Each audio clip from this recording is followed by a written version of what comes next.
Let me tell you a story. It's about a man named Gerald Hirschfeld, and for 10 years, he was punished by the state for a debt that wasn't even real. This is the story of how that happened. And really, this quote from the man himself says it all. This was never about dodging child support. It's about proving the state enforced a debt it never had the legal right to create. So right from the jump, let's be clear. This isn't a story about someone trying to get out of paying what they owe. This is about accountability. So what are we talking about here in dollars and cents?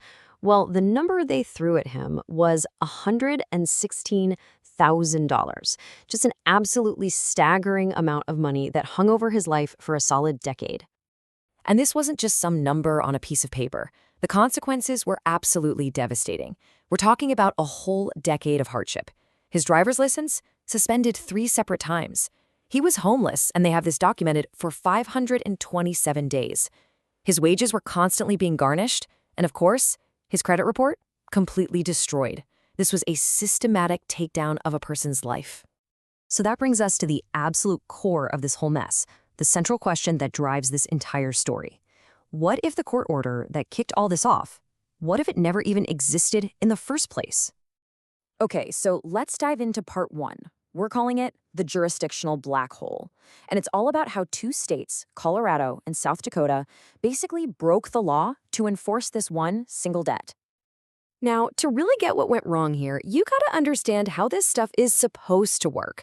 There's a federal law, the Uniform Interstate Family Support Act, UIFSA for short. Its whole job is to stop this exact kind of chaos, but creating what's called a one-order system. It's simple, really. Only one state gets to be in charge. They call it continuing exclusive jurisdiction. Think of it like a legal home field advantage. And in this story, that state was supposed to be Colorado. Period. But what happened here? Yeah, it was the exact opposite of that. The law demands one controlling order, for clarity, for due process. But the reality? It was this illegal, backroom handshake deal between Colorado and South Dakota. They created this whole parallel, off-the-book system that wasn't designed for clarity. Nope, it was designed to let everyone dodge responsibility. And look, we know this happened because we have it in their own words. You've got a supervisor in South Dakota writing, "We sent our case outgoing to Colorado Child Support for them to enforce for us." He's just openly admitting to this informal deal that completely sidesteps the law. And then you have Colorado confirming it. A manager over there says, "We are working this case per the request of the state of South Dakota." I mean, it's all right there in black and white. 2 agencies working together completely outside the legal rulebook. And what did this create? Well, it created this perfect shield of mutual deniability. It was a bureaucratic nightmare. When Mr. Hirschfeld would challenge Colorado, they'd say, "Oh, we're just helping South Dakota." Then he'd go to South Dakota and they'd say, "Sorry, we don't have jurisdiction." He was trapped. Both states could punish him, but neither one would take responsibility for it. And the confusion, it was just rampant, even inside the agencies themselves. Get this, one technician in Colorado tells him flat out, "South Dakota is in charge of this case. I'm only here to collect money. Basically, don't ask me if it's legal. I'm just here to take your cash." But then, and you can't make this up, her own supervisor says the exact opposite.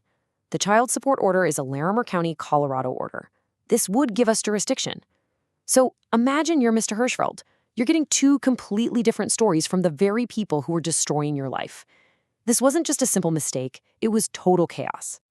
And this brings us to our next section, which we're calling punishment for poverty. Because this whole mess wasn't just about getting procedures wrong.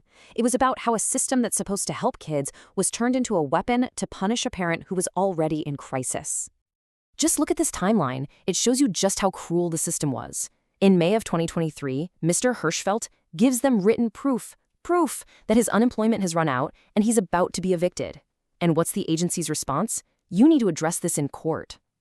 Seriously, for someone who is broke and facing homelessness, that's not a solution. It's an impossible barrier. It basically guarantees he's going to fail.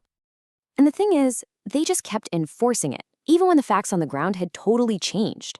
For a year and a half, the state was collecting full payments. But during that time, one of his kids was actually living with him and the other was in a state-funded facility. And despite all that, they suspended his license again. They were collecting money for a family situation that didn't even exist anymore. All right, so let's get to the real heart of the matter. Section 3, the foundation of sand. This is where we uncover the original lie, the deception that made this whole decade of punishment possible.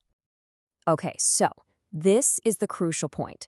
There is a massive legal difference between a decree of dissolution, which is just the document that says you're divorced, and an actual enforceable court order that sets a specific dollar amount for child support.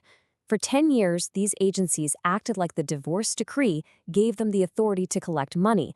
But here's the kicker. That decree never, ever had a specific, court-ordered payment amount in it. To really wrap your head around how absurd this is, think about it like this. It's like a bank trying to foreclose on your house and collect a mortgage payment of, say, $1,128 a month based on a property deed that only says, yep, a loan agreement exists somewhere. It's nonsense. You can't enforce a number that isn't legally written down. And yet, that's exactly what two states did to this man for a decade. And this just creates this logical black hole in the court's own history of the case.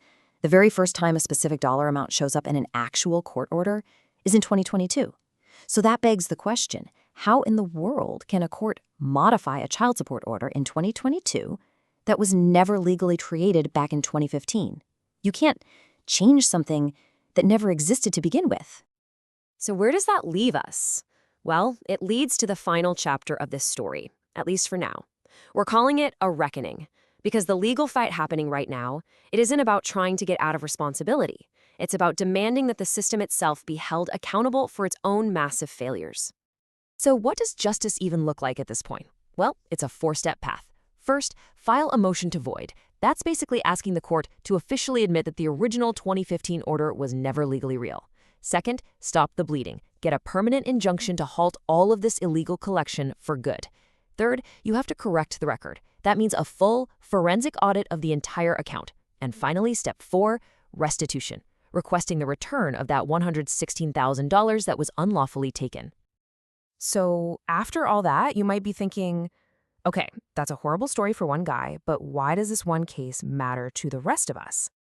It matters because this case is a test. It's a test of whether our justice system can look itself in the mirror, see its own catastrophic mistakes, and have the integrity to admit it, and then to make it right. At the end of the day, this isn't just about one man. It's about whether accountability applies only to us, the citizens, or if it also applies to the powerful systems that are supposed to serve us.